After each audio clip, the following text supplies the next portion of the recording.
Hi everyone, welcome to this week's Halton Hills housing update. I hope you all had a great long weekend.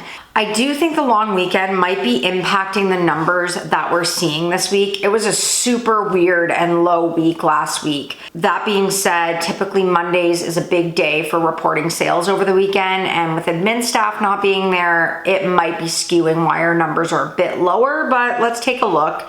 In Georgetown this week, we had 15 properties sell, which is lower than last week and one of the lowest numbers we've seen in a long time. 11 of them were over asking, so still bidding wars everywhere, but I think that number should be higher. I just think a lot of it hasn't been reported because of the long weekend. But something notable is there was only 12 new listings in Georgetown. That is very low and not great. Hopefully people were taking the long weekend to prep their home to get ready, but 12 new listings is way too low. In Acton this week, we had 6 properties sell and 5 of them over asking. So we had a few low weeks with Acton, and so I'm not surprised to see a higher number, not surprised to see a lot over asking. There's quite a bit available there. So good news for sellers in Acton is there's still lots of demand. We did have 5 new listings last week. So again, we are not even close to getting enough new listings to satisfy everything. Like, this has been the story of the last 6 months, but like, oh my God, I'm like a broken record. Like, we just need listings.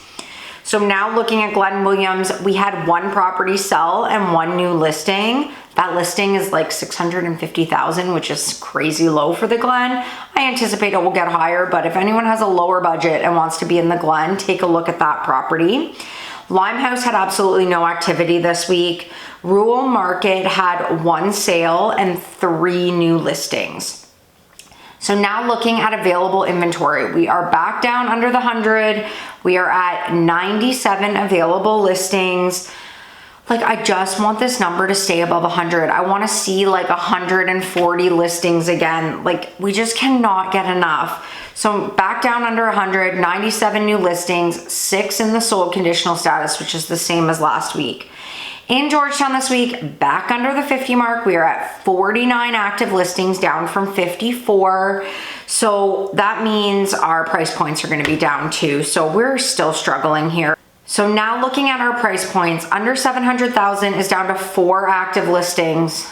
Gosh, it just keeps dropping.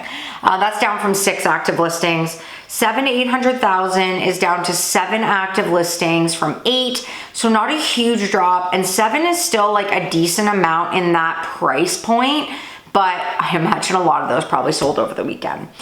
800 to $1 million stayed the same this week. We're sitting at 15 active listings.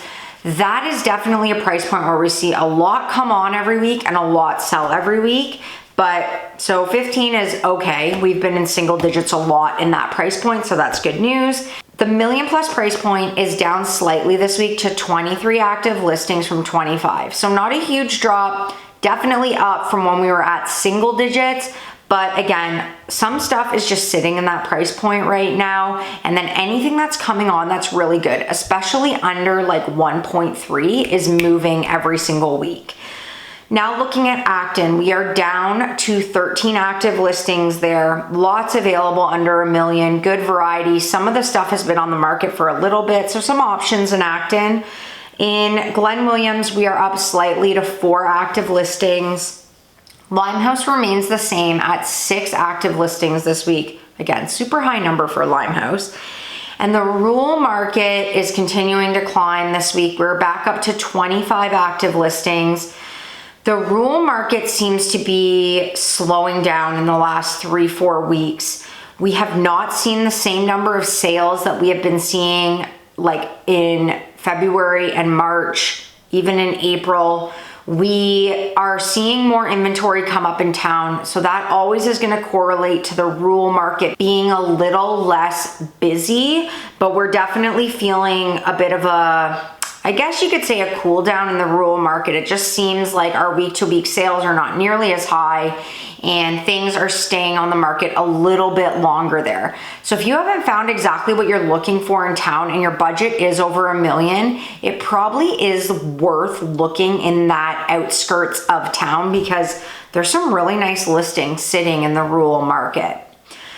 So this week was a little bit in between. Again, I think because we didn't have our Monday reporting of what sold over the weekend, it's skewing it a bit. So we might see a bit of a spike. I mean, the biggest thing is just our low number of new listings. I just can't fathom that we are not seeing more listings at this time of year. Like, I guess people are just in that mindset of like, we have nowhere to go, but we usually are seeing a lot more listings than we're seeing right now. So I'm really concerned about inventory levels. I thought May was going to be a turning point, but it certainly doesn't feel like that. So I mean, hopefully June is, with the June 1st stress test having been approved. Maybe that will have some changes on the market. We're going to have to see. Last time it didn't majorly impact anything. So again, we're just going to have to watch this. But right now, the story remains the same. Inventory cannot keep up with buyers. So I'll be back next Tuesday. I'll have May's numbers to report, and I think they're gonna be much higher than last May. I think our prices are still sitting very high, but we still just need so many listings to come on the market to change things. So we'll see what happens this week, and hopefully we can see some new listings come on after that long weekend. And I'll be back next Tuesday to see if we see any new trends or shifts in this market. Not holding my breath. Have a great week, everyone.